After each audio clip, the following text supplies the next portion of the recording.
कि हाँ सारा साधा सारे गामा पाधानी सा चल रहा है, वो बंद भी नहीं कर रहा है। हाँ एक्चुअली उसके बच्चे की क्लास चल रही है, थोड़ी सी रह गई है, 10 मिनट की, 10-15 मिनट की।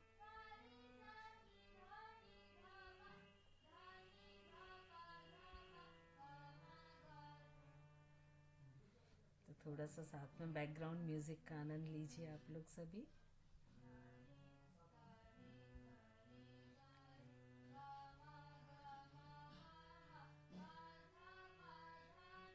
चलिए, अच्छा लग रहा है सुनने में। स्क्रीन विजिबल है? थम्स अप करके मुझे बता दें। हाँ दीदी। ओके,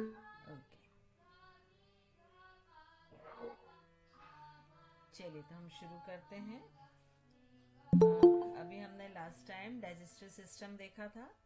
अब हम आगे देखेंगे कि जो 8 ब्रांच होती हैं आयुर्वेद में, वो कौन कौन सी होती हैं, जिनको अष्टांग ब्रांच भी या अष्टांग ब्रांचेस क्लासिकल आयुर्वेदास भी कहा जाता है। वॉल्यूम कम हो रहा है आपका, शायद बाकी सभी को भी है क्या कम वॉल्यूम? थम्स नहीं अप ठीक है, वॉल्यूम ठीक है। आपके यहाँ से खुला नहीं होगा, आप उसको थोड़ा सा मैनेज कर लीजिए, ठीक है। तो ये जो 8 ब्रांचेस होती हैं ये क्या होती हैं हम देखेंगे, ठीक है। तो ये जो आयुर्वेद है इसकी 8 ब्रांच होती हैं, और उनमें जैसे शल्य क्रिया, सामान्य चिकित्सा, इस तरह से अलग अलग, जैसे आपने देखा होगा एलोपैथी में भी अलग अलग ब्रांच होती हैं, आई स्पेशलिस्ट अलग होता है, चाइल्ड स्पेशलिस्ट अलग होता है, वैसे भी यहाँ पर होता है, ठीक है। तो यहाँ पर जो ये 8 ब्रांचेस होती हैं उनका वर्गीकरण किस आधार पर किया गया है ये हम देखते हैं। तो ये जो इसकी स्पेशलाइज्ड ब्रांच होती हैं वो क्या क्या होती हैं? काया चिकित्सा, मतलब जितनी भी जनरल मेडिसिन होती हैं, जो सामान्य चिकित्सा होती है वो इसके अंतर्गत आती है। फिर शल्य तंत्र या शल्य चिकित्सा, तो इसमें जितनी भी सर्जरीज आती हैं वो शल्य चिकित्सा के अंतर्गत आ जाती हैं। फिर एक होती है शालक्य तंत्र, थोड़ा सा डिफरेंट है शल्य तंत्र और शालक्य तंत्र में। इंग्लिश में देखिएगा आप सही स्पेलिंग है, हिंदी में थोड़ा सा इसमें मिस्टेक है, ठीक है, स्पेलिंग मिस्टेक है। तो ये जो शालक्य तंत्र होता है इसमें किस किस चीज के बारे में चिकित्सा की जाती है? ईएनटी और आई। तो यहाँ पर ईएनटी मतलब नाक, कान, गले और आंख से रिलेटेड, ये 4 चीजों की चिकित्सा, 4 अंगों की चिकित्सा जिस ब्रांच में की जाती है वो शालक्य तंत्र होता है। फिर कौमारी भृत्या, इसमें जितने भी बाल रोग होते हैं जिसको हम पीडियाट्रिक कहते हैं, और जितनी भी गायनिक होती है, तो यहाँ पर चिल्ड्रन, बच्चों की, और जो भी प्रेग्नेंट लेडीज हैं, गायनिक से रिलेटेड चिकित्साएं हैं वो इसके अंतर्गत की जाती हैं। फिर अगाध तंत्र, तो यहाँ पे जितने भी तरह के टॉक्सिन्स होते हैं उस पे चिकित्सा की जाती है। भूत विद्या, मतलब इसमें सारी जितनी साइकिक प्रॉब्लम्स होती हैं, तो सारी मनो जो बीमारियां होती हैं मन से रिलेटेड होती हैं, उन सारी की चिकित्सा इसके अंतर्गत की जाती है। फिर रसायन, रसायन मतलब होता है कायाकल्प या वृद्ध अवस्था और दीर्घायु वृद्धि जिनमें होती है, बहुत अधिक एज के लोग होते हैं उनको ये चिकित्सा दी जाती है।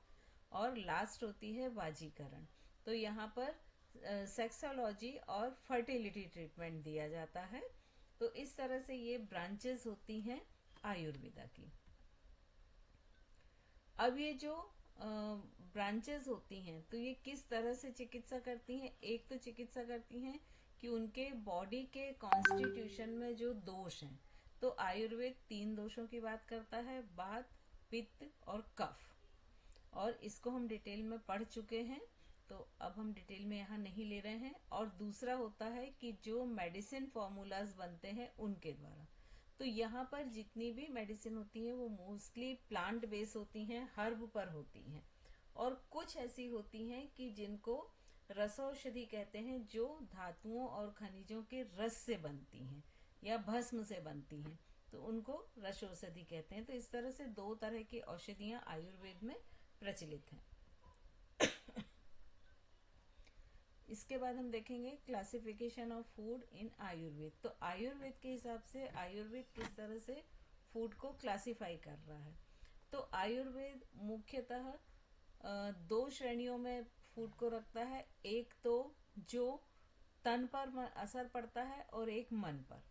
तो दोनों ही अगर आधार पर देखें तो यहाँ पर राजसिक, सात्विक और तामसिक, ये जो भोजन के 3 गुण होते हैं उनके अकॉर्डिंग ही यहाँ पर उनको क्लासिफाई किया गया है। तो यहाँ पर कोई भी खाने का किसी व्यक्ति के मन पर क्या असर पड़ेगा 3 गुणों के आधार पर कि वो खाना सात्विक है, राजसिक है या तामसिक है। और दूसरा क्लासिफिकेशन उनका होता है कि वो आहार की उत्पत्ति कैसे हुई है, उसकी तैयारियां कैसे हुई हैं, मतलब आहार वर्ग के आधार पर।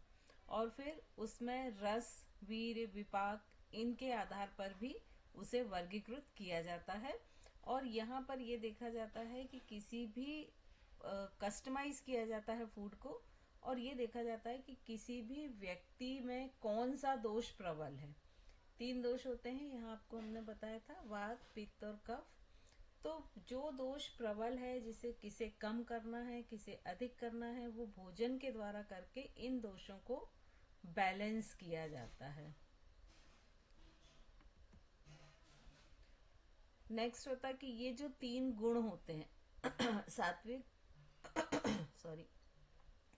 राजसिक और तामसिक, तो इनका मन पर क्या प्रभाव पड़ता है, क्योंकि पहला जो इसका क्लासिफिकेशन है वो मन पर इफेक्ट होता है, उसके आधार पर है। तो जो सात्विक फूड होता है या सात्विक आहार होता है वो कैसा होता है, प्योर होता है, और वो मन, शरीर और अध्यात्म तीनों में सामंजस्य बनाता है। तो जितने भी सात्विक फूड होंगे वो फ्रेश होंगे, ताजे होंगे, हल्के होंगे, नेचुरल होंगे, डाइजेशन के लिए बहुत ही इजी होंगे। और जब वो खाना खाया जाता है साधक के द्वारा तो वो उसके अंदर शांति, क्लियरिटी, क्रिएटिविटी, ये सारी चीजें और संतोष की भावना को बढ़ावा देते हैं। अब इसके कौन कौन से इसके सात्विक खाने के उदाहरण हैं, तो जितने भी फ्रेश फ्रूट होते हैं, होल ग्रेन होते हैं, जितनी भी दालें होती हैं, ताजी सब्जियां होती हैं, दूध, घी, मक्खन, फिर शहद, हल्दी, अदरक, इलायची जैसे हल्के मसाले, तो ये सारी चीजें सात्विक फूड में आती हैं। लेकिन यहाँ पर दूध को बहुत सारे ग्रंथ सात्विक फूड में रखते हैं और बहुत सारे नहीं रखते हैं। तो जो सात्विक फूड में दूध आता है वो शुद्ध दूध आता है मतलब ऐसा दूध कि जो किसी भी तरह से गाय को कोई केमिकल नहीं दिया गया, उसके बच्चे को भरपूर दूध मिल चुका है, उसके बाद का जो दूध है वो हम यूज कर रहे हैं, वो शुद्ध दूध है। ठीक है, तो यहाँ पर दूध की डेफिनेशन हमेशा प्योर मिल्क से होती है कि वो शुद्ध दूध होना चाहिए। फिर जब हम राजसिक देखते हैं तो जो राजसिक फूड होते हैं वो एक्टिविटी को बहुत बढ़ाते हैं और उसके अंदर एक स्टिमुलेशंस को बढ़ाते हैं। तो ये जो जितने भी ये फूड होते हैं राजसिक, ये उत्तेजक होते हैं और हैवी होते हैं, और जब आप अधिक मात्रा में इसका सेवन कर लेते हैं तो अंदर से बेचैनी, घबराहट या स्ट्रेस को ये बढ़ा देते हैं। इसके उदाहरण कौन से हैं? मसालेदार खाद्य पदार्थ जिसमें मिर्च, लहसुन, प्याज आदि बहुत अधिक हो, मांस, मछली, अंडे, कॉफी, चाय, चॉकलेट और अत्यधिक नमकीन या खट्टी चीजें, ये सारी चीजें राजसिक के अंतर्गत आती हैं। जो तामसिक फूड होता है वो क्या गुण पैदा करता है? वो जड़ता और सुस्ती को बढ़ा देता है तो जो जितने भी खाद्य पदार्थ होते हैं जो बासी होते हैं, प्रोसेस्ड फूड होते हैं, बहुत अधिक ओवर कुक्ड होते हैं या बार बार कुक्ड होते हैं कि जब हम कोई खाने को बार बार गर्म करते हैं, फॉर एग्जाम्पल दालें हमने सात्विक फूड में ली थी, लेकिन यदि उसी दाल को हम बार बार कुक कर रहे हैं, गर्म कर रहे हैं, तो वही जो सात्विक दाल है वो तामसिक फूड में कन्वर्ट हो जाएगी। और जब ये फूड कोई भी कंज्यूम करेगा तो वो सुस्ती, डिप्रेशन, बहुत अधिक उसको ऐसा लगेगा कि लेथार्जिक हो रहे हैं, डलनेस लगेगी, डाइजेशन सिस्टम वीक होगा, ये सारी चीजें तामसिक फूड से आती हैं। इसका एग्जाम्पल क्या है? कोई भी बचा हुआ भोजन जो हम दूसरे दिन यूज करते हैं, processed meat, deep fry food, जितने भी तले हुए खाद्य पदार्थ हैं, जमे हुए फ्रोजन जितना भी मील्स होता है, बहुत अधिक अल्कोहल, पनीर, मशरूम या सफेद आटे, फाइन फ्लोर से बने हुए प्रोडक्ट। तो ये सारे चीजें किस में आते हैं? तामसिक में। अब देखिए, अगर अभी हम प्रेजेंट के सिनारियो में बात करते हैं तो ऐसा आप देखिए, आपको ऐसा लगता है कि सारे जो हैं वो तामसिक ही फूड हैं, है ना? अभी तो मुझे भी ऐसा लग रहा है कि क्लास में सिर्फ आशु जी और मैं हूँ। तो ये जितने भी फूड होते हैं, प्रीति जी हंसिए मत, ये सच बोल रही हूँ मैं। एक्चुअली मैम मैं एग्जाम ले रही हूँ बच्चों का, पाठशाला का, तो मैं दोनों तरफ कोई ध्यान दे बात रही नहीं, हूँ। कोई बात नहीं। दीदी मैं तो कैमरे पर हूँ। हाँ, आप अभी ऑन मैं भी। किया, ठीक है, चलिए कंटिन्यू करते हैं। तो है ना अभी दी? के आप जो फूड देखें, प्रेजेंट में जो फूड बच्चे कंज्यूम कर रहे हैं या यंगस्टर कंज्यूम कर रहे हैं, वो देखिए अधिकांश तामसिक में है। क्योंकि जंक फूड तो जितना भी है वो सारा फाइन फ्लोर से बना हुआ होता है, तो वो पूरा का पूरा किस में आता है? तामसिक में है। ज्यादातर वो बासी होते हैं, ज्यादातर प्रोसेस्ड होते हैं, ज्यादातर ओवर कुक होते हैं या अंडर कुक होते हैं। तो ये सारे खाने जो हैं किस में आ रहे हैं? तामसिक फूड में। अब आहार का जो उनके फूड ग्रुप है उसके हिसाब से यदि क्लासिफिकेशन देखा जाए तो वो किस तरह से आयुर्वेद या चरक संहिता में किया गया है। शुका धान्य मतलब अनाज, दालें जैसे चावल, गेहूं, जौ। शमी धान्य मतलब जितनी भी दाल और फलियां हैं, जितनी मूंग, मसूर, चना, सारी चीजें। फिर मांस वर्ग मतलब इसमें नॉन वेजिटेरियन जितनी भी चीजें हैं वो आ जाती हैं। शाका वर्ग में मतलब सारी सब्जियां जो हैं, जो पत्ते वाली हैं, फूल वाली हैं, कंद वाली हैं, सारी सब्जियां इसमें आ जाती हैं। और फला वर्ग मतलब जितने भी तरह के फल हों, चाहे वो फ्रेश हों और चाहे वो सूखा के लिए गए हों, कंज्यूम कर रहे हों, वो सारे इसमें आते हैं। तो यदि फूड ग्रुप के हिसाब से देखें तो क्लासिफिकेशन 5 तरह का है: शुका धान्य, शमी धान्य, मांस वर्ग, शाका वर्ग और फला वर्ग। क्योंकि यहाँ पर अलग अलग आधार पर इनको अलग अलग ढंग से किया गया है। अब उसी को कंटिन्यू किया है जो हमने 5 अभी यहाँ पहले पढ़े हुए हैं।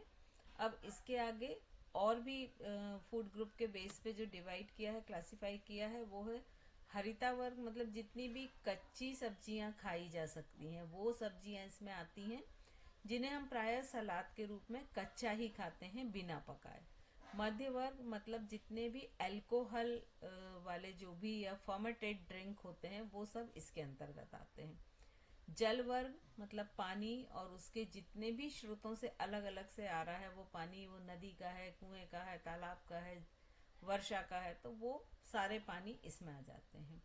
फिर गोरसा वर्ग मतलब डेयरी प्रोडक्ट, जितने भी दूध और दूध से बने हुए प्रोडक्ट होते हैं वो सारे इसके अंतर्गत आते हैं। इक्षु वर्ग मतलब ये गन्ने और उससे रिलेटेड जितने भी प्रोडक्शन होते हैं, जैसे गन्ने से गुड़ भी बनता है, शक्कर भी बनती है, तो वो सारी चीजें इसके अंतर्गत आती हैं। फिर कृतन्ना वर्ग, तो इसमें जितने भी पके हुए खाद्य पदार्थ हैं, जब हम किसी अनाज से या किसी चीज से कोई डिश बनाते हैं वो सारी इसमें आ जाती है, मतलब वो फूड जो कुक हो चुका है। और आहार उपयोगी मतलब जितने भी खाद्य पदार्थ के उपयोग में होने वाली सहायक वस्तु की, जैसे अगर हमने सब्जी बनाई तो उसमें जो मसाले हैं, नमक है, वो सारी चीजें या तेल है वो इसमें आएगी। तो इस तरह से ये फूड ग्रुप के हिसाब से क्लासिफिकेशन है। अब इसमें एक पर्सनलाइज्ड अप्रोच कैसे करते हैं, तो आयुर्वेद में इस बात पे बहुत जोर दिया जाता है कि हर व्यक्ति के जो त्रिदोष है, मतलब वात, पित्त और कफ, ये बैलेंस होने चाहिए। अगर इनका बैलेंस डिस्टर्ब होता है तो व्यक्ति में बीमारी आ जाती है। तो यहाँ पर आयुर्वेद बार बार कहता है कि हर व्यक्ति का पर्सनल एक डाइट होता है कि उस डाइट के अकॉर्डिंग उसमें कौन सा दोष बढ़ा है या घटा है, उस हिसाब से उसकी डाइट को बनाया जाता है जिससे वो दोष संतुलित हो जाए। यदि कम है तो बढ़ जाए और यदि बढ़ा है तो कम हो जाए। तो यहाँ पर हमको ये मालूम होना चाहिए कि पित्त दोष कौन से फूड से होता है, वात दोष किससे होता है और कफ दोष। तो यहाँ पर एक टेबल दी हुई है जिसमें तीनों तरह के फूड्स का विवरण दिया गया है। तो जब उसके फूड को इस तरह से तैयार किया जाता है कि उस व्यक्ति के दोष बैलेंस हो, तो धीरे धीरे जैसे ही उसके दोष बैलेंस होते हैं और जब वो संतुलित हो जाते हैं तो वो व्यक्ति आरोग्य हो जाता है या बीमारियां उसे नहीं होती हैं। फिर कॉन्सेप्ट ऑफ आहार इन आयुर्वेद। आयुर्वेद में क्या कॉन्सेप्ट है आहार की? तो जितने भी आयुर्वेद ग्रंथ हैं, जैसे चरक संहिता, सुश्रुत संहिता, इन सब ने आहार को जीवन का एक नींव माना है। ऐसा माना है कि ये एक फंडामेंटल पिलर है, आधारभूत स्तंभ है। इसके बिना शरीर का चल पाना असंभव है। और ये आहार ही है जो शरीर को पोषण देता है, ऊर्जा एनर्जी देता है। जितनी भी टूट फूट डैमेज उसमें होती है शरीर में, उन सारे टिश्यूज को, सेल्स को ये हील अप करता है और साथ ही साथ में ये शक्ति, एनर्जी, बुद्धि और दीर्घायु प्रदान करता है। अब आहार में क्या होता है कि वो पदार्थ जो हम मुंह के द्वारा शरीर के अंदर लेकर जाते हैं, वो पदार्थ क्या कहलाते हैं? आहार कहलाते हैं। अब ये आहार के लिए क्या क्या जरूरी है? उचित मात्रा, मतलब कितनी क्वांटिटी किसको आहार की लेनी चाहिए, इसका ज्ञान स्वस्थ रहने के लिए आवश्यक है कि उस व्यक्ति को हो। स्थान, देश, मतलब किस जगह पर वो रह रहा है और कौन से क्रॉप उसको लेने चाहिए या वेजिटेबल लेना चाहिए। तो यहाँ पर वही चीज काम आती है कि लोकल और सीजनल। फिर समय, खाना किस समय खाना चाहिए, उसके लिए अनुकूल पदार्थ कौन कौन से हैं। तो अनुकूल पदार्थ कौन से होंगे? जो उसके त्रिदोष को बैलेंस करें। और कौन से ऐसे पदार्थ हैं जो उनके प्रतिकूल हैं। मान लीजिए किसी व्यक्ति का कफ बढ़ा हुआ है और अगर वो ऐसा जो फूड है वो कंज्यूम करता है कि उससे कफ बढ़ता है, तो उसके लिए वो विरुद्ध आहार हो जाएगा। उसे वो नहीं खाना चाहिए, क्योंकि अगर कफ और बढ़ता जाएगा तो वो बीमार पड़ेगा। तो इसके लिए बहुत जरूरी है कि वो ऐसा खाना खाए जिससे कफ ना बढ़े। तो यहाँ पर स्वस्थ रहने के लिए ये सारी चीजों को देखते हुए आहार को लेना चाहिए। और कैसे खाना चाहिए, हाउ टू ईट। तो कैसे खाना खाने के लिए सबसे एक शब्द यहाँ यूज किया गया है कि सचेतन भोजन करना चाहिए। भोजन को पूरी चेतना के साथ करना चाहिए कि आप जो खाना खा रहे हैं, जो भोजन कर रहे हैं, उससे आप पूरी तरह से जुड़ के उसे पूरी पॉजिटिव थॉट्स के साथ, पॉजिटिव थिंकिंग के साथ खा रहे हैं। और कब खाना चाहिए? कि जब वाकई अंदर से भूख लगे तब खाना खाइए, जब अंदर से प्यास लगे तो पानी पीजिए। अब यहाँ पर जो एक जो मुख्य कॉन्सेप्ट्स हैं फूड के, एक तो है कि लाइफ को बेस्ड करके है कि जितने भी लिविंग ऑर्गेनिज्म हैं, वो सारे लिविंग ऑर्गेनिज्म हैं, उनका जो न्यूट्रिशंस होता है, उनके जो शरीर को एनर्जी मिलती है, उनकी जो ग्रोथ होती है, ये सारी चीजें भोजन पे डिपेंड होती हैं और इसीलिए इसको जीवन का आधार माना गया है। और यही भोजन होता है जो व्यक्ति के रंग, रूप, भविष्य, आवाज, वो कैसा स्वस्थ है कि रोगी है, उसकी आयु कितनी है, उसमें खुशी है या वो दुख में है, ये सारी चीजें उसके भोजन से डिपेंड करती हैं। फिर होलिस्टिक फंक्शन, मतलब उसके शरीर के जितने भी सेल हैं, टिश्यूज हैं, जितनी भी पाचन अग्नि है, जीवन शक्ति है, ये सारी चीजों को मैनेज कौन करता है? भोजन। जैसा भोजन खाएंगे, अगर आप डेड भोजन खाएंगे, ऐसा भोजन करेंगे जिसमें लाइफ एनर्जी नहीं है, वाइटल एनर्जी नहीं है, तो 100% आपकी बॉडी में भी वाइटलिटी नहीं बढ़ेगी। तो खाने पर ही ये सारी चीजें डिपेंड है। और इसका विशेष महत्व क्या है? विधि का विशेष महत्व है कि खाने को कैसे खाएं, हाउ फूड इज ईटन। तो उसके लिए क्या बताया गया है कि माइंडफुल खाएं, सही जगह पर खाएं, जब पहला वाला खाना पूरा पच जाए तब खाएं, मतलब पचने के बाद ही आपको भूख का एहसास होगा। आपने मान लीजिए लंच किया हुआ है, तो जब तक लंच पूरी तरह से डाइजेस्ट नहीं होगा तब तक आपको भूख का एहसास नहीं होगा। तो भूख लगने पर ही खाएं। तो ये जो माइंडफुल ईटिंग है, राइट प्लेस पर भूख लगने पर ही खाना और सही क्वांटिटी में खाना, सही फूड को खाना, ये सब भी बहुत महत्वपूर्ण है, जितना कि ये महत्वपूर्ण है कि आप क्या भोजन कर रहे हैं। फिर जो चरक संहिता और सुश्रुत संहिता है, उसके आधार पर इसके सिद्धांत क्या है कि एक तो आहार द्रव्य मतलब प्रकृति के आधार पर जो वर्गीकृत हैं, प्रोसेस्ड हैं, उनको खाना। फिर 6 स्वाद मतलब जो खाने में 6 स्वाद होते हैं, मीठा, खट्टा, नमकीन, तीखा, कड़वा, कसेला, इन सारे स्वादों को शामिल करना अपने खाने में और संतुलित करके खाना। फिर डाइजेस्टिव फायर मतलब जो भोजन किसी भी व्यक्ति ने खाया है, कंज्यूम किया है, उसको डाइजेशन के द्वारा ही एनर्जी में कन्वर्ट किया जाता है और यही एनर्जी होती है जो बॉडी में हीलिंग पावर को जनरेट करती है, वाइटल एनर्जी को जनरेट करती है। और जितने भी टॉक्सिस मटेरियल होते हैं, यदि मान लीजिए डाइजेशन पावर वीक है तो बहुत सारे टॉक्सिन मटेरियल डिपॉजिट होंगे, जिनको आयुर्वेद की भाषा में क्या अमा कहा जाता है। ये जो टॉक्सिस मटेरियल होते हैं इनको अमा कहा जाता है। और फिर ये देखना कि उसकी क्वांटिटी कितनी है, मतलब मिताहार की हम जो बात करते हैं। फिर देश, काल, मात्रा, स्थान, समय, इन सारी चीजों पे हम बहुत डिस्कशन कर चुके हैं। तो ये सारी चीजें ध्यान में रखते हुए भोजन को करना। फिर जो विरुद्ध आहार है आपके लिए जो नहीं खाना चाहिए वो, या कुछ ऐसे आहार ऐसे होते हैं कि जिनको 2 आहारों को एक साथ नहीं लेना चाहिए, जैसे यहाँ पर दूध के साथ मछली या केला, इसको एक एग्जाम्पल दिया है। तो ऐसे जो विरुद्ध आहार हैं जो हम बहुत डिटेल में पढ़ चुके हैं, इनको अगर एक साथ लेते हैं तो ये बॉडी में टॉक्सिन्स प्रोड्यूस करते हैं।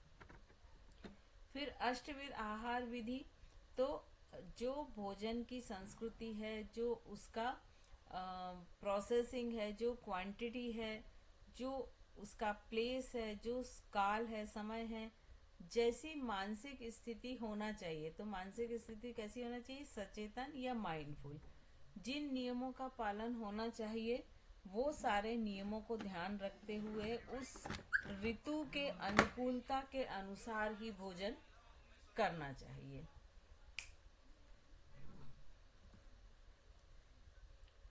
फिर इन सब का महत्व क्या है, तो महत्व यह है कि जो भोजन है वही मेन सोर्स है ह्यूमन बॉडी में एनर्जी प्रोड्यूस करने का।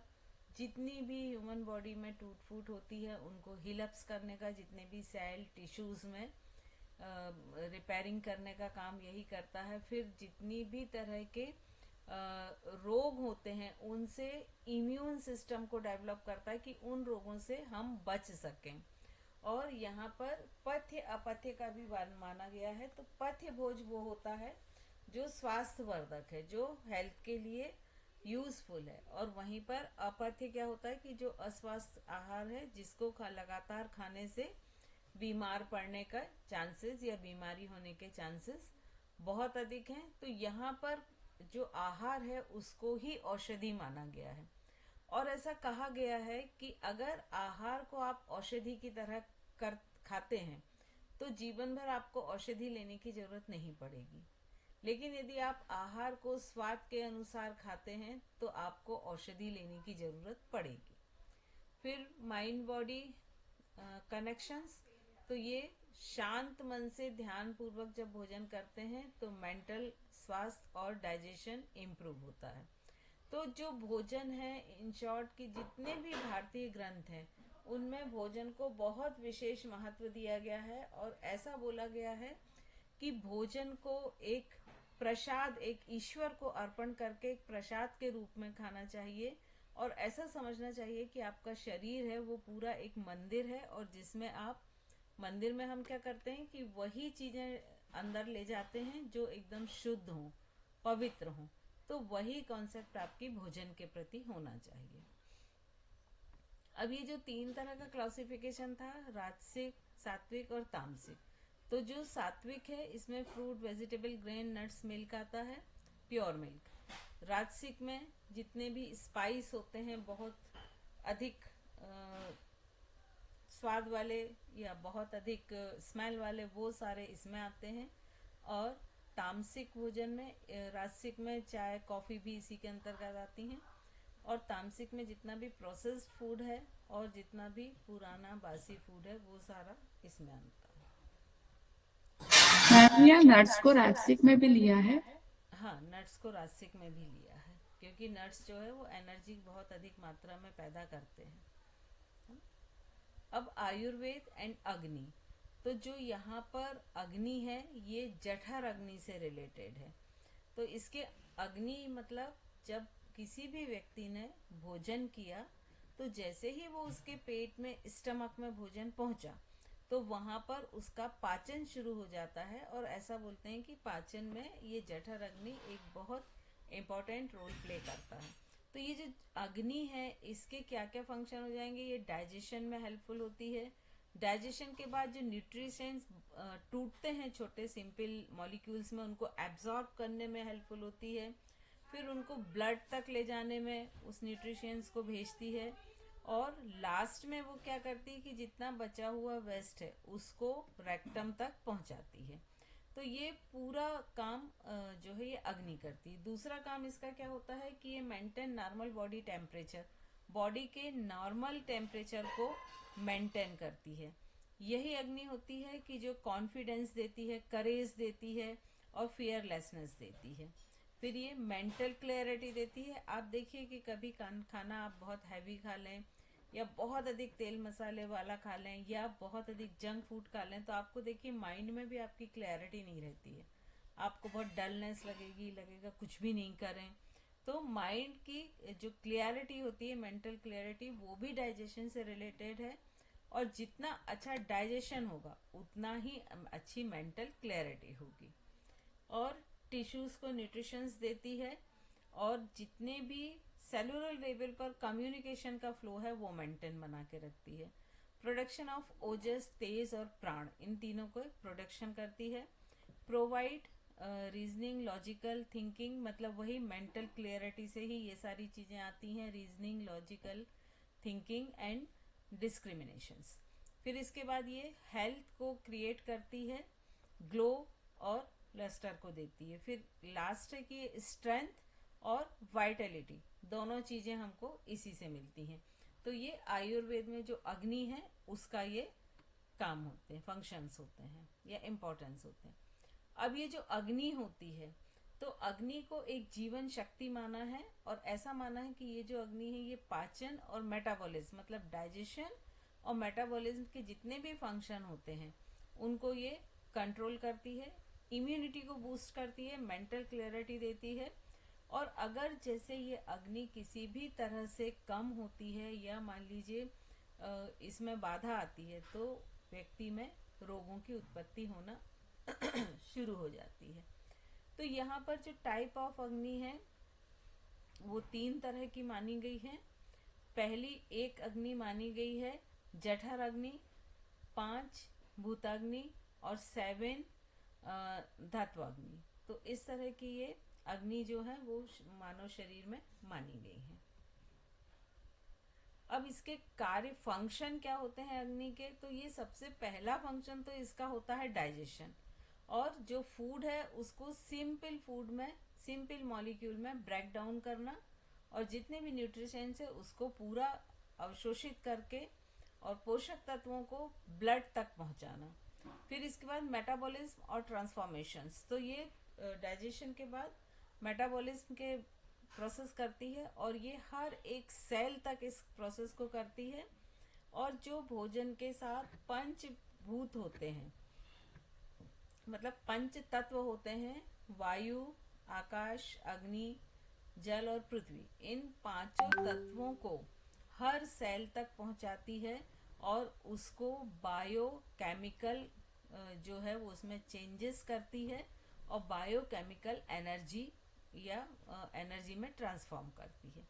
फिर इम्यूनिटी सिस्टम को बढ़ाती है ये और कोशिश करती है कि इम्यूनिटी स्ट्रांग हो जिससे व्यक्ति में रोग प्रतिरोधात्मक शक्ति बहुत बढ़ेगी और वो हेल्दी रह पाएगा। जितने भी अमा है मतलब शरीर में टॉक्सिन्स हैं उनको ये डिस्ट्रॉय करती है या शरीर के बाहर करती है।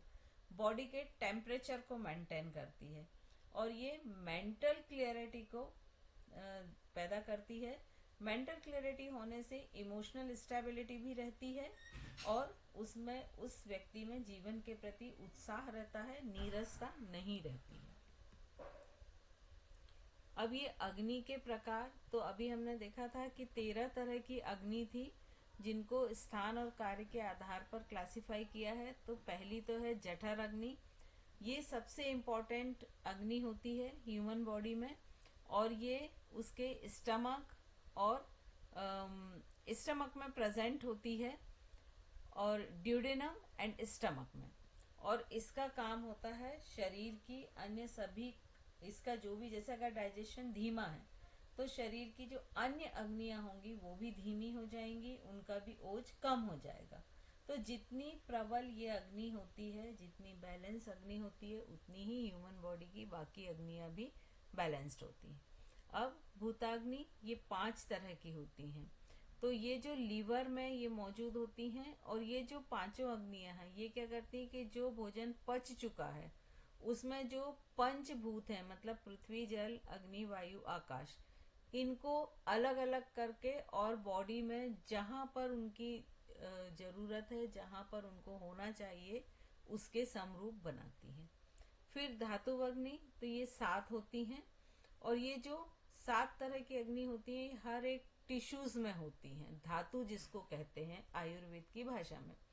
और ये जो 7 धातुएं होती हैं ये इसमें से प्रत्येक में प्लाज्मा, रक्त, मांसपेशियां, वसा, अस्थि मज्जा और प्रजनन ऊतक मतलब शुक्र, ये सारी अग्नियां बनाती हैं और हर एक टिश्यू के जो मेटाबॉलिज्म है और न्यूट्रिशंस को मेंटेन करती हैं, उसको नरिश करती हैं। अब जब इन अग्नि, ये जो अग्नि होती है इनकी क्या क्या अवस्थाएं होती हैं और इनमें असंतुलन कैसे होता है। तो जब जठर अग्नि की 4 अलग अलग अवस्थाओं में प्रकट होती हैं, जिससे कि जो 3 दोष होते हैं वात, पित्त, कफ, इससे ये संबंधित होती हैं। तो इसमें पहला क्या है, समा अग्नि। समा अग्नि वो होता है जब जठर अग्नि संतुलित होती है और एक अपने आइडल स्टेट में रहती है। तो जब ये आइडल स्टेट में रहती है, बैलेंस होती है, तो इससे क्या होता है कि जो भी व्यक्ति की ये समा अग्नि जो है समा अवस्था में है तो उसका मतलब कि उसका डाइजेशन बहुत अच्छा होगा। डाइजेशन अच्छा होगा तो उसकी हेल्थ अच्छी होगी, मेंटल क्लैरिटी उसको होगी। फिर ये विषमा अग्नि, मतलब ये अनियमित है। ये अनियमित क्या होती है, ये जो 3 दोष होते हैं व्यक्ति के शरीर में, वात, पित्त, कफ, इन दोषों से ही प्रभावित होकर ये अग्नि भी प्रभावित होती है, असंतुलित होती है। तो जो विषमा अग्नि है ये कब होती है, जब वात दोष प्रभावित होता है।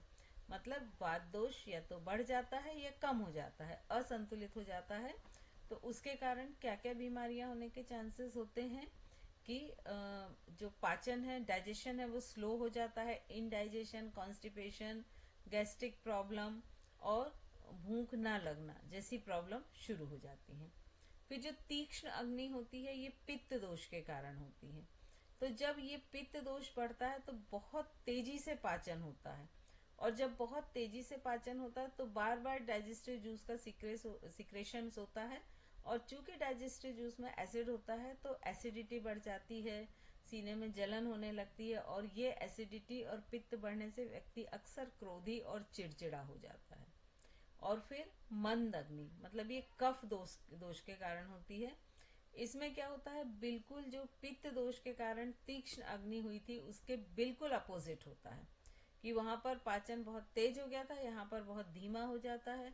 पाचन धीमा होता है तो मेटाबॉलिज्म भी धीमा हो जाता है, भारीपन लगता है, आलस लगता है, इस तरह की चीजें, बॉडी को प्रॉपर नरिशमेंट नहीं मिलता, ये सारी चीजें होनी शुरू हो जाती हैं। अब नर्चरिंग अग्नि, तो जो अग्नि को हम कैसे संतुलित बना के रखें, तो उसके लिए क्या क्या करना चाहिए। सबसे पहले आपकी जो डाइटेटरी हैबिट्स हैं उनको बैलेंस करें कि आपकी जो डाइट है और वो बैलेंस होना चाहिए। सात्विक फूड यदि आप लेते हैं तो वो आपके डाइट को बैलेंस करके रखेगी। तो उसमें क्या है, गर्म ताज़ा तैयार हुआ खाना, सीजनल खाना हो, ऐसा खाना हो कि जो पाचन में हेल्पफुल हो, बहुत अधिक ना खाएं, मतलब मिताहार, बहुत अधिक ठंडा या प्रोसेस्ड फूड नहीं खाना। फिर लाइफ स्टाइल आपकी कैसी होनी चाहिए कि खाना समय पर करें, अच्छी तरह से चबा कर करें, माइंडफुल सचेतन रूप से खाने को खाएं, आपकी जितनी फिजिकल एक्टिविटी हो वो प्रॉपर हो, आपकी जो नींद हो, आपकी जो स्लीप साइकिल हो वो प्रॉपर हो। तो खाना किस समय खा रहे हैं, क्यों खा रहे हैं, कितनी क्वांटिटी में खा रहे हैं, क्या खा रहे हैं, ये सारी चीज़ें प्रॉपर हो, आइडियल हो, तो वो एक आइडियल लाइफ स्टाइल होती है। फिर हर्बल सपोर्ट, तो खाने में जैसे अभी हमने बात की थी कि 3 दोष होते हैं, उनको हम भोजन के हिसाब से कम ज़्यादा कर सकते हैं। तो वो हर्बल सपोर्ट्स होते हैं कि जब कुछ ऐसा लगता है कि कोई दोष बढ़ रहा है, उसे कम करना है, तो हम फूड को इस तरह से कस्टमाइज डिज़ाइन करें कि वो उसमें वो पदार्थ कम हो जिससे वो पर्टिकुलर दोष बढ़ता है। तो इस तरह से हम हर्बल के या खाने की हेल्प से अपने बॉडी के 3 दोषों को बैलेंस कर सकते हैं। तो यहाँ पर यदि ये देखा जाए तो इस तरह से ये क्लासिफिकेशन यहाँ पर खत्म होता है। इसके बाद हम देखेंगे कि आयुर्वेद में डिजीज का इवोल्यूशन कैसे होता है, डिजीज होती कैसे है। तो यहाँ पर जो उसके मेन कारण बताए हैं वो ये बताए हैं कि या तो वो आपके शरीर की किसी स्थिति के कारण, या कोई मनोवैज्ञानिक के कारण, मनोवैज्ञानिक कारणों के कारण, या तीनों दोषों के असंतुलन के कारण, या विशिष्ट धातु जो पदार्थ होते हैं वहां पर टॉक्सिन्स जमा होने के कारण ये जो बीमारियां होती हैं ये हो जाती हैं, जमा हो जाती हैं। तो यहाँ पर हम देखेंगे कि इसके जो वर्गीकरण हैं बीमारियों के वो कैसे दिए हैं। तो पहला दिया है कि बाय ओरिजिन, जिसको हेतु कहते हैं। तो हेतु में जो निजा है मतलब आंतरिक शारीरिक असंतुलन, दोष, विकार या किसी भी धातु से संबंधित समस्याओं से उत्पन्न होने वाले जितने भी डिजीज होती हैं वो निजा में आती हैं। फिर अंगटुजा मतलब बाहरी, जैसे हार्मोन से रिलेटेड जितनी बीमारी होती हैं, जैसे कि आपका थायराइड है, डायबिटीज है, ये सब किस में आ जाएंगी, निजा में आ जाएंगी। फिर अगंटुजा, तो इसमें जितनी भी बाहर से किसी कारण वजह से एक्सीडेंट हो गया, आप गिर गए, कहीं पर चोट लग गई, कहीं पर कट गया, ये सारी जो चीजें होती हैं, उसमें इन्फेक्शन हो गया घाव में, ये सारी इसमें आती हैं। फिर मनसा मतलब मानसिक असंतुलन के कारण जितना स्ट्रेस, डिप्रेशन और प्रोक्रास्टिनेशन, इस टाइप की जितनी भी मनोवैज्ञानिक बीमारियां होती हैं, सिजोफ्रेनिया, ये सारी इसके अंतर्गत आ जाते हैं। फिर अब इसको अंडू सेकंड वाले में क्या बताया था दीदी आपने, अंडुजा क्या, ये देख लीजिए, अंगुटुजा, अंगुटुजा कौन सी बीमारी बताई थी? जब बाहर से किसी चीज के कारण चोट लग जाती है आपको, जैसे आप सब्जी बना रहे, चाकू से हाथ कट गया, एक्सीडेंट हो गया, तो बाहर से कोई दुर्घटना से कोई आपको चोट लग जाती है, या कई बार इंटरनल भी लग जाती है और उसमें किसी तरह का इन्फेक्शन हो रहा है ना। फिर दोषों से रिलेटेड है, तो दोष की हम शुरू से बात कर रहे हैं कि वात, पित्त और कफ, अगर ये कोई भी डिसऑर्डर होते हैं, अनबैलेंस होते हैं, तो बीमारियां हो जाती हैं। जैसे अगर वात डिसऑर्डर होता है तो जो लार्ज इंटेस्टाइन, नर्व्स और बोन से रिलेटेड बीमारी होती है, जैसे आर्थराइटिस, साइटिका।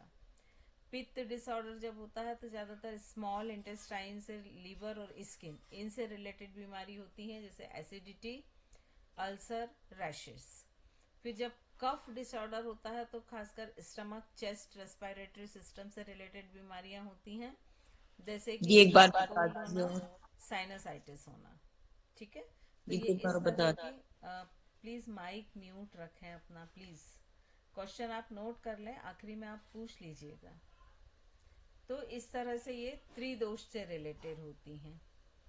फिर अगर हम इसको बाय साइट और प्रोसेस के हिसाब से देखें तो धातु स्पेसिफिक डिजीज होती हैं, ये बहुत किसी स्पेसिफिक टिश्यू को इफेक्ट करती हैं। और वो टिश्यू कौन से होते हैं? रस, रक्त, ममसा, मेद, अस्थि, मज्जा, शुक्र। इन पर कोई भी डिजीज होती है ये स्पेसिफिक टिश्यू पे, तो उसको हम धातु स्पेसिफिक कहते हैं। फिर मल स्पेसिफिक, तो इसमें जितने भी एक्सक्रीटरी सिस्टम से रिलेटेड बीमारियां होती हैं वो इसमें आती हैं, जैसे यूरिन इन्फेक्शन है, यूटीआई है, या स्वेट बहुत अधिक आना है, या किसी तरह के स्टूल में कोई प्रॉब्लम होना है, तो ये सारी चीजें जो हैं ये इसमें आती हैं। फिर ऑर्गन स्पेसिफिक, मतलब किसी विशेष एक ऑर्गन में कोई बीमारी हो जाना, जैसे हार्ट में, लंग्स में, इंटेस्टाइन में, लीवर में, किडनी में, तो वो बीमारी इसके अंतर्गत आती है। फिर बाय स्टेज, तो ये जो बीमारियां होती हैं ये एक एक तरह से इसका रोग बढ़ता है। पहले तो इसका संचय होता है, फिर उसकी थोड़ी प्रकोप होती है कहीं एक जगह पे, फिर वो वहां से और अधिक स्थान पे फैलती है, फिर उसका एक पर्टिकुलर जगह पर स्थायीकरण होता है, फिर उसकी अभिव्यक्ति होती है, बॉडी सिम्टम्स होते हैं, और फिर उससे जो प्रॉब्लम्स हैं वो क्रिएट होते हैं। तो इस तरह से इनके स्टेप्स होते हैं बीमारियों के।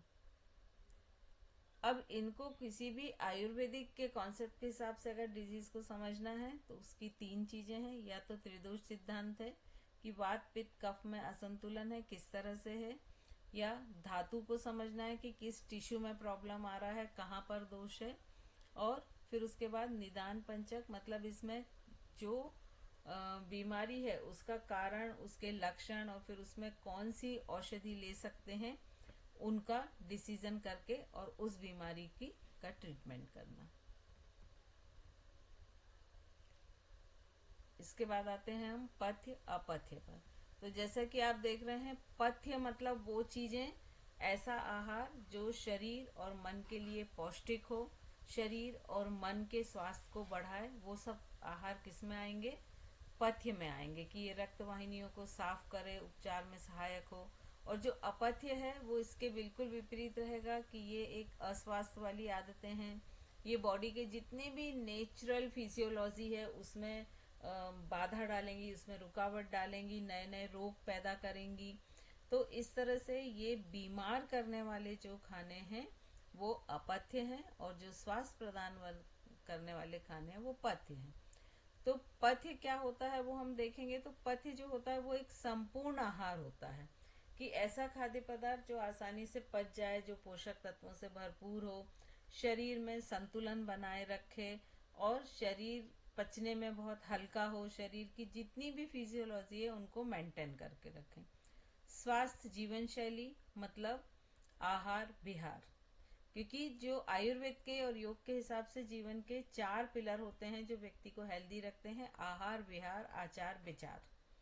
ये 4 पिलर होते हैं जो व्यक्ति की हेल्थ को मेंटेन रखते हैं।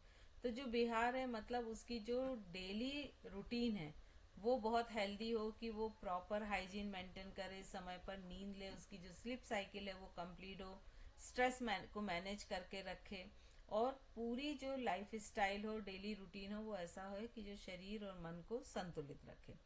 और ये दोनों जब मेंटेन रखते हैं तो जो जितनी भी टिश्यूज हैं, धातु हैं, वो सब नरिश होती हैं, मेंटल क्लियरिटी रहती है, मन शांत होता है, और जितने भी ऐसे ब्लॉक चैनल हैं वो सब साफ होते हैं, इम्यूनिटी सिस्टम बूस्टअप होता है, और व्यक्ति हेल्दी रहता है। तो यहाँ पर पथ्य और अपथ्य में यही है कि वो खाद्य पदार्थ जो गतिविधियों के लिए उपयुक्त हो, उचित हो, लाभकारी हो, स्वास्थ्य और कल्याण प्राप्त हो, वो पथ्य हैं। जो अस्वास्थ्यकर भोजन गतिविधियों से जो शरीर और मन पर नकारात्मक प्रभाव डालें, जिनसे बीमारियां हो या स्वास्थ्य लाभ में बाधा हो, वो अपथ्य हैं। और इनका उपचार में क्या महत्व है कि जब आप चिकित्सा के साथ यदि पथ्य अपथ्य का भी पालन करते हैं, तो अगर आप दवाओं के साथ अपथ्य भोजन खा रहे हैं तो वो दवा आपको बहुत देर में प्रभाव डालेगी या अप्रभावी हो जाएगी। लेकिन उसी दवा के साथ आप पथ्य खा रहे हैं, पथ्य भोजन ले रहे हैं, तो वो बहुत जल्दी आपको हिल अप कर देगी। फिर रोग के जितने भी मूल कारण है वो पथ्य, जितना भी भोजन होता है वो उनको दूर करता है, उपचार में सहायक होता है।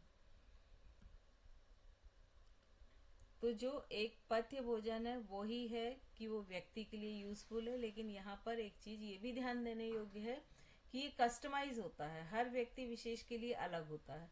ऐसा भी संभव हो सकता है कि एक व्यक्ति के लिए जो भोजन पथ्य हो वो दूसरे के लिए अपथ्य हो सकता है, क्योंकि हर व्यक्ति का दोष अलग अलग असंतुलित रहते हैं, उनकी जो भी एनाटॉमी फिजियोलॉजी है वो अलग अलग होती है। तो यहाँ पर ये भी ध्यान रखने योग्य है कि ये व्यक्तिगत कस्टमाइज करके डिजाइन करके वो पैकेज बनाया जाए कि किस व्यक्ति के लिए क्या चीजें पथ्य हैं। जैसे पुराने अनाज ताजे अनाज की तुलना में पचने में आसान हो जाते हैं और वो कुछ स्थितियों में पथ्य बन जाते हैं, जबकि अस्वास्थ्यकर मांस या पुराने फल यदि हम ले लें तो वो अपथ्य हो जाएंगे।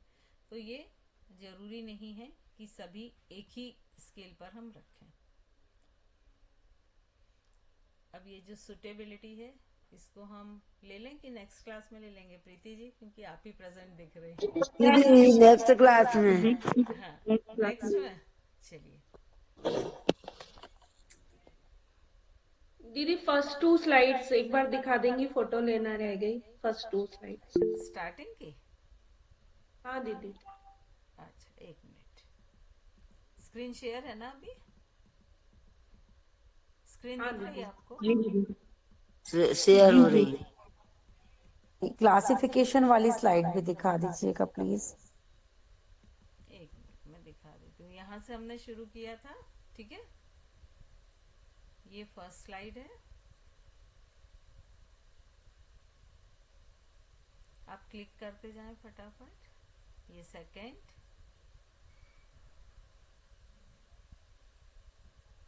ये थर्ड,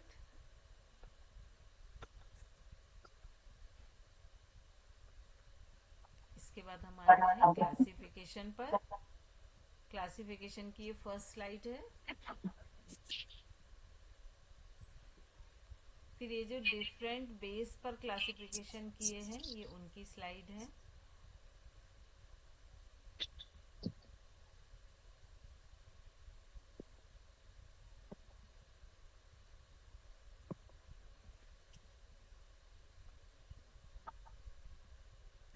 हो गया क्लासिफिकेशन कंप्लीट?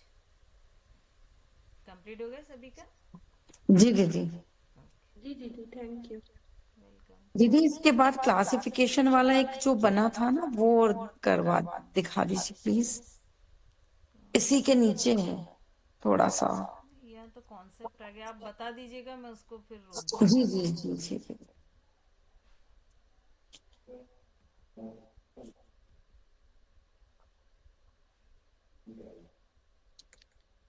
इसी के नीचे हो। ये नहीं दीदी और इसके नीचे। यहाँ तो ये अग्नि शुरू हो गई है क्योंकि जी अग्नि में ही है शायद। हाँ ये जो बना हुआ है ना ये वाला ट्री जैसा ही। जी ले लीजिए, पिक ले लीजिए इसका। जी दीदी। थैंक यू दीदी। वेलकम।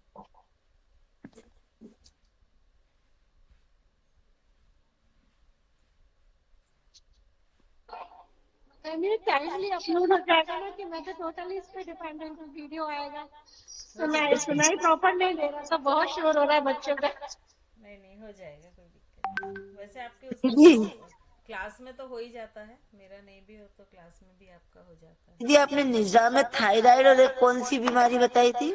थायराइड और अब ये तो आपको स्लाइड में देखना पड़ेगा। अच्छा हाँ देख लूंगी, जितनी फिर भी देख लूंगी। थायराइड और डायबिटीज, डायबिटीज डायबिटीज। डायबिटीज था जो हार्मोन वगैरह से रिलेटेड होती ना, इंटरनल जो भी अनबैलेंस होने से होती है, इम्बैलेंस इंटरनल होता है वो।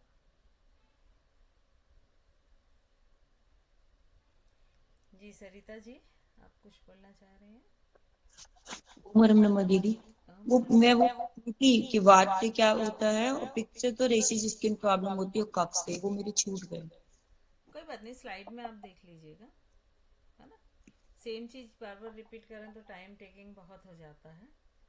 जी स्लाइड में दीदी देख लीजिए, है ना? वो मैं दीदी बाहर थी ना तो वो स्क्रीन शॉट नहीं ले पाती, क्लास में लेट हो गई थी। गोला कोट में हूँ ना इसलिए। किसी से भी आप ग्रुप में डिस्कस कर लीजिएगा, बहुत से लोगों ने लिया तो वो डाल देंगे। सरिता दीदी मैं कितने दे दिनों दूंगी। से गोलाकोट में हो आप?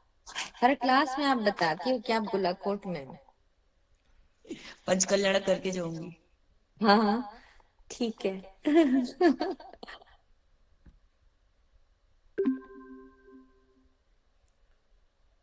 चलिए, और किसी को कुछ कहना है डाइट के बारे में? मैम क्योंकि ना ये क्वेश्चन अग्नि आंसर सा अग्नि जो आपने बताई सब तरह की, तो इसको आपने भी बताया कि इसको हमें किस तरह से हम इसको ठीक कर सकते हैं। तो I mean it is very easy to listen, लेकिन इसको एग्जैक्टली अपनी लाइफ में हम कैसे फॉर्मुलेट करें और कैसे पता लगाएं कि हमें किस अग्नि से क्या परेशानी है, हमारी कौन सी वर्किंग ठीक नहीं हो रही।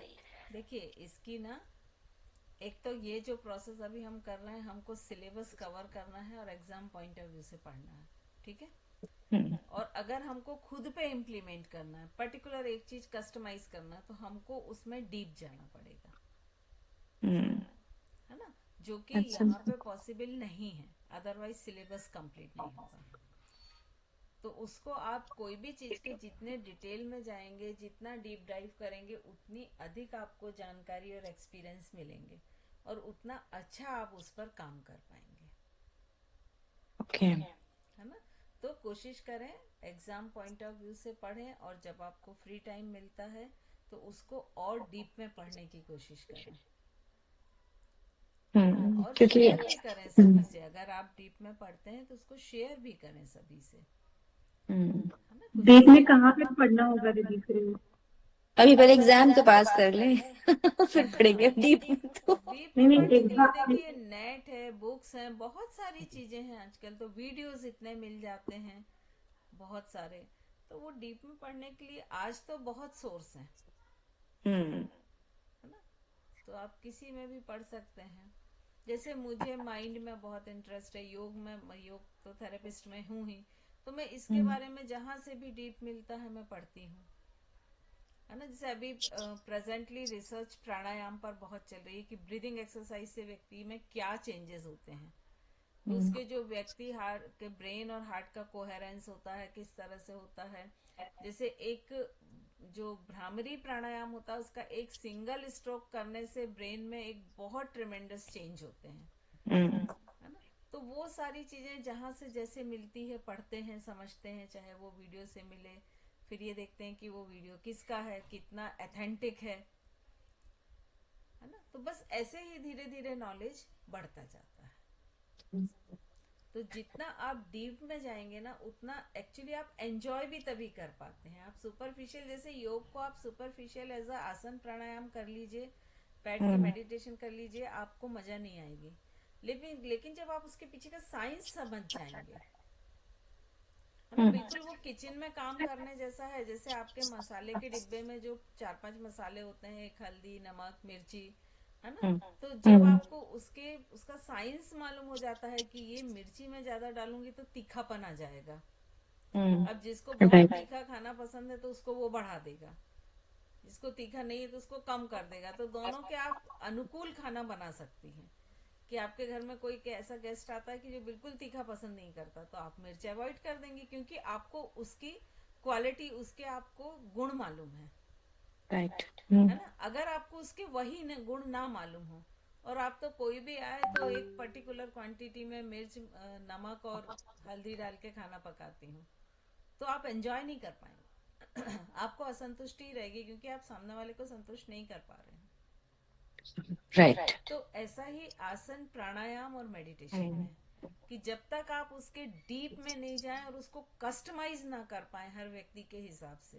क्योंकि जैसे मैं हमेशा ये चीज बोलती हूँ कि हर माइंड, हर बॉडी यूनिक है, कहीं किसी का कोई कंपैरिजन नहीं। तो आप कोई स्टैंडर्ड स्केल लेके नहीं चल सकते ना, कि हम इसको 5 बार ओम चेंटिंग करा के ये ओके है तो ये इसके लिए भी ओके हो सकता है, उसके लिए ना हो। एक हाई बीपी का पेशेंट है, आप उसको 10 बार भ्रामरी कराते हैं, इट्स ओके, बिल्कुल ठीक है। अब वही एक लो बीपी का पेशेंट आ गया और आपने उसको भी 10 बार भ्रामरी करा दी, तो उसका और लो हो गया। तो सेम चीज को हम इम्प्लीमेंट नहीं कर सकते हैं, और वो समझ आपको सिर्फ नॉलेज को बढ़ाने से होगी। जितना बोलते हैं ना कि कसौटी पे कसते जाएंगे, उतना अधिक आप एंजॉय भी कर पाएंगे और आपको मजा भी आएगा कि जब आप उसको कस्टमाइज कर पाए। और जब तक आप कस्टमाइज नहीं कर पाते हैं तब तक वो एक सुपरफिशियल नॉर्मल एक सा चलेगा, तो आप उसको एंजॉय नहीं करेंगे। मेघना जी आप कुछ बोल रहे थे? हाँ, बस वही है कि बस अभी तो हमें बहुत सुपरफिशियल, मतलब इसको पढ़ने से लाइक थिंग्स आर स्ट्राइकिंग अस कि हाँ ये चीज गड़बड़ है, यहाँ ऐसे हो सकता है, या कोई हमारे सामने आएगा तो हम उसको थोड़ा सा रिलेट कर सकते हैं लिटिल बिट कि this is happening, this might be happening. But हाँ, उसकी डिटेल स्टडी वो लेटर ऑन मतलब समझ एक्चुअली में। ये क्या होता है ना, सर्टिफिकेट कोर्सेज जो होते हैं ना, ये हम्म, आपके अंदर एक अवेयरनेस जगा देते हैं, एक राइट, जिज्ञासा को जगा देते हैं। हाँ, ये इतना काम उनका रहता है। फिर हम्म, उसके बाद आपका रहता है कि अब आप कितना डीप डिगिंग करती हैं, कितना डीप ड्राइव करके और क्या क्या मोती निकाल के लाते हैं, वो आपका काम है फिर। Right, okay, thank you. अ, आपका पूरा नाम नहीं आ रहा है, सेकंड में जो हैंड रेस किए हैं, आप अपना नाम भी बता दें।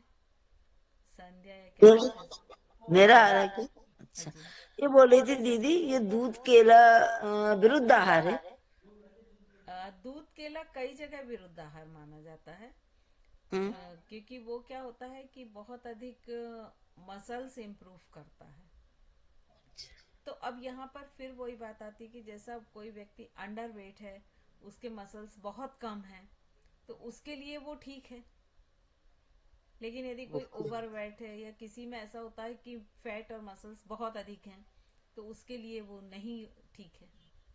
हाँ, क्योंकि मेरे पापा मतलब लेते थे ना, इसलिए मैंने कहा कि दूध केला वो अक्सर शाम को लेते थे, बहुत दुबले पतले थे, तो मैंने फिर वही सोचा कि दूध केला के मतलब आप वही समझ में आ डिपेंड गया। करता है कि किस व्यक्ति के लिए ले रहे हैं, उसके पर्सनल, उसके त्रिदोष कैसे हैं, पंच तत्व कैसे हैं, है ना, उन सारी चीजों पे ये डिपेंड करता है।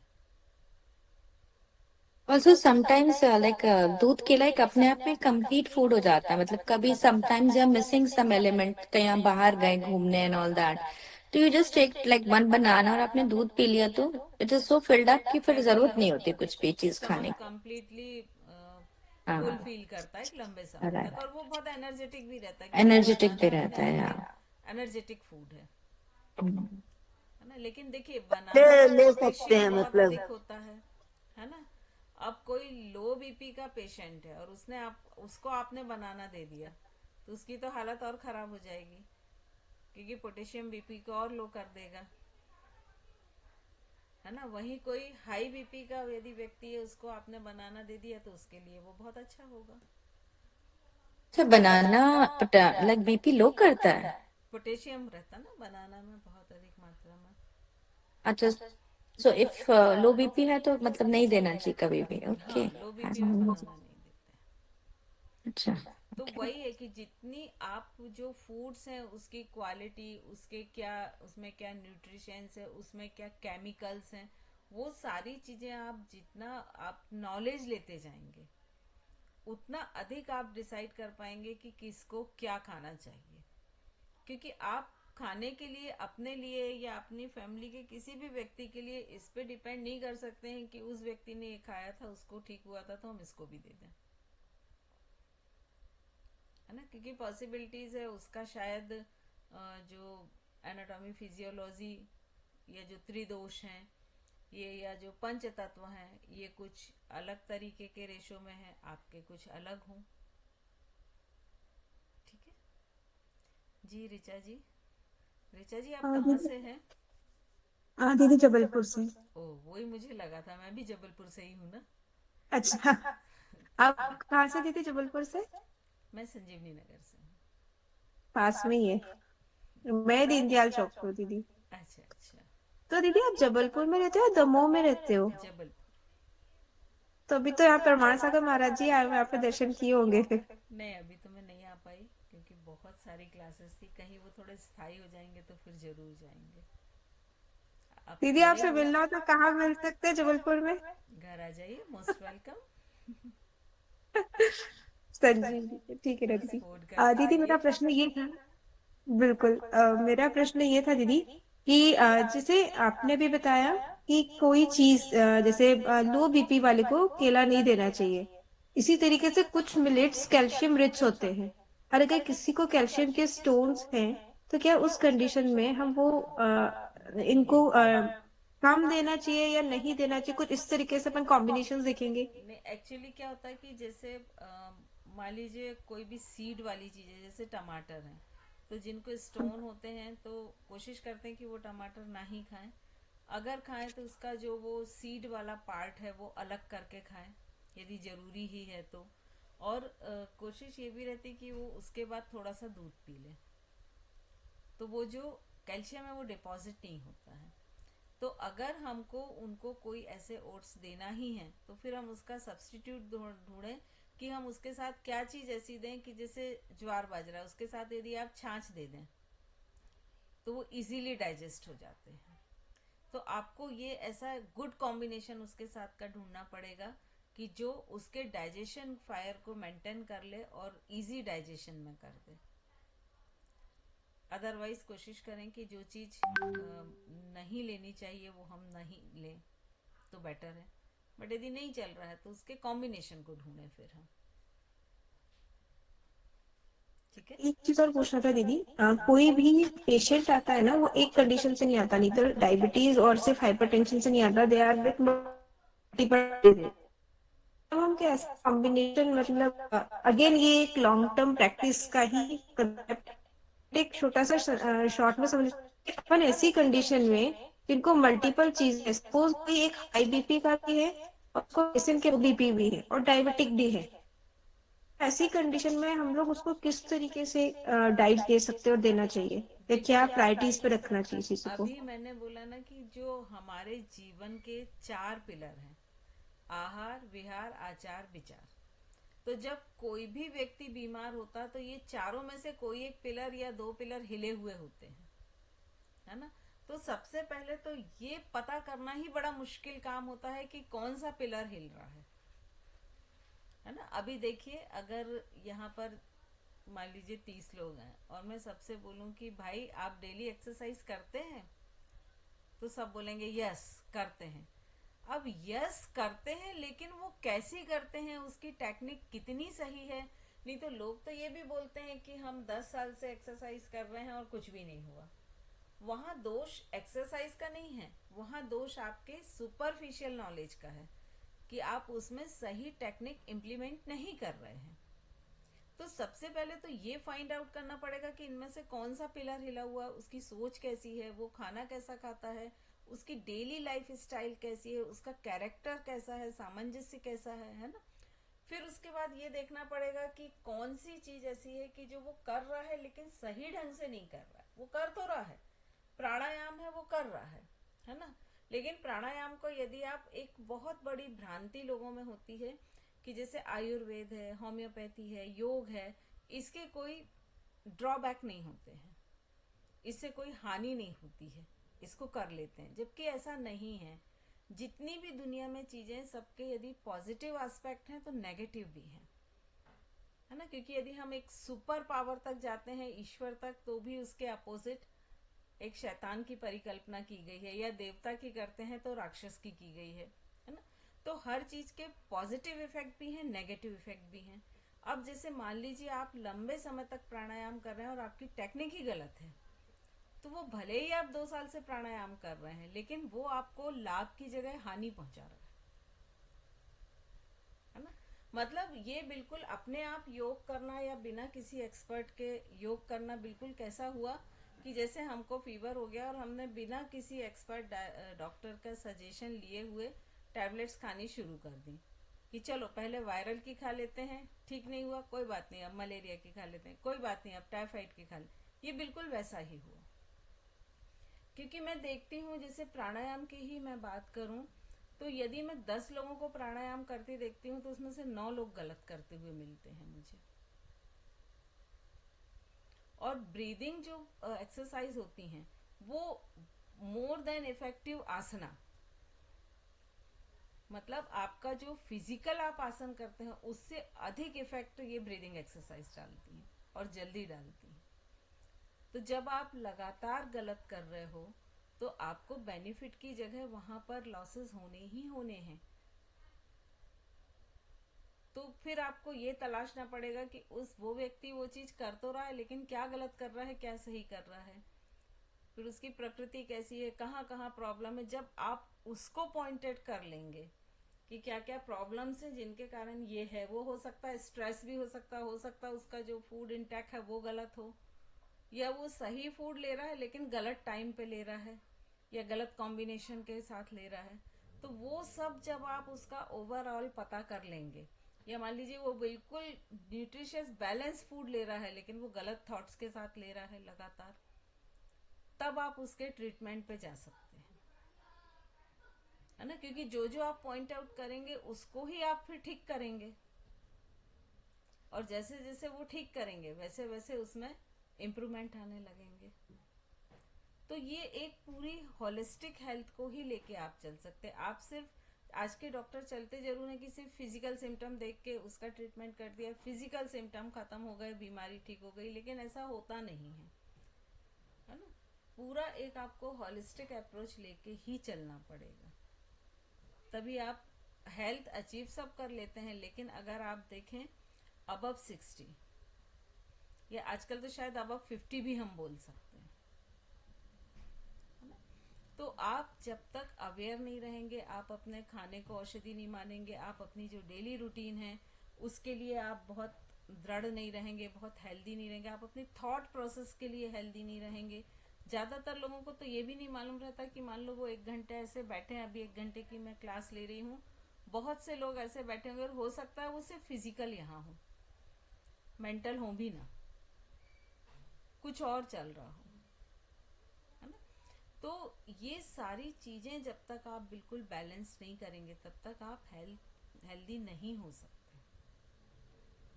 तो ये सब पिलर को आपको देखते हुए ढूंढ निकालना होगा कि कहाँ कहाँ गलतियां हैं, और उन गलतियों का करेक्शन करके। और फिर दूसरी प्रॉब्लम एक क्या होती है कि लोग सोचते हैं कि मैजिक की तरह ठीक हो जाए।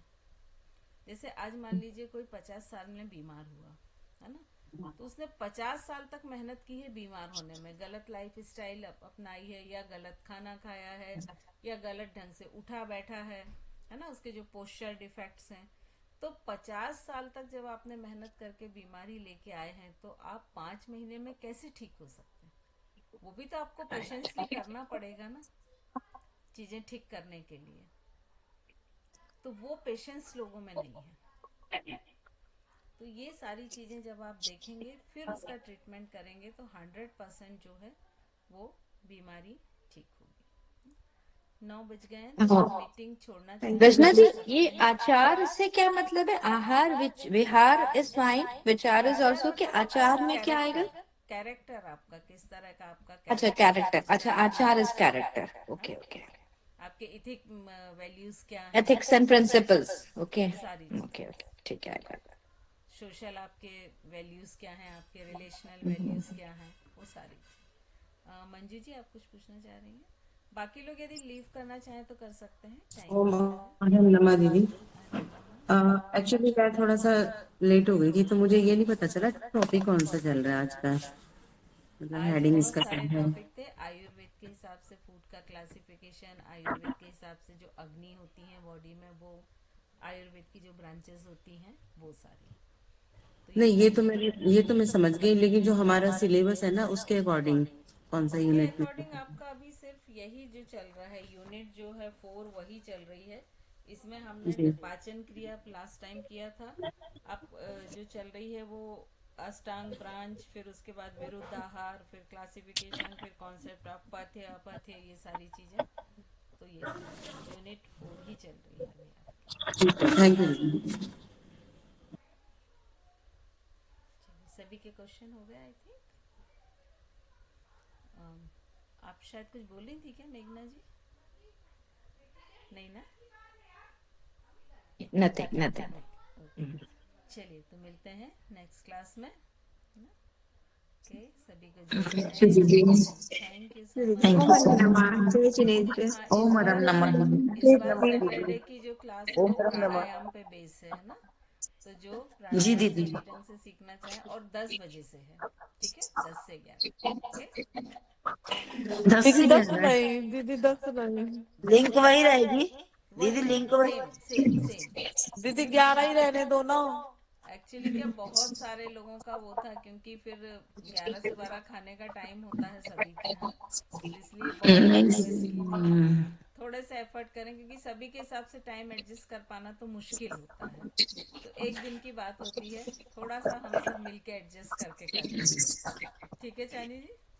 ओके, जी दीदी। जय जिनेन्द्र। 10 से जय जय जिनेन्द्र, ओम नमः दीदी। उम्र में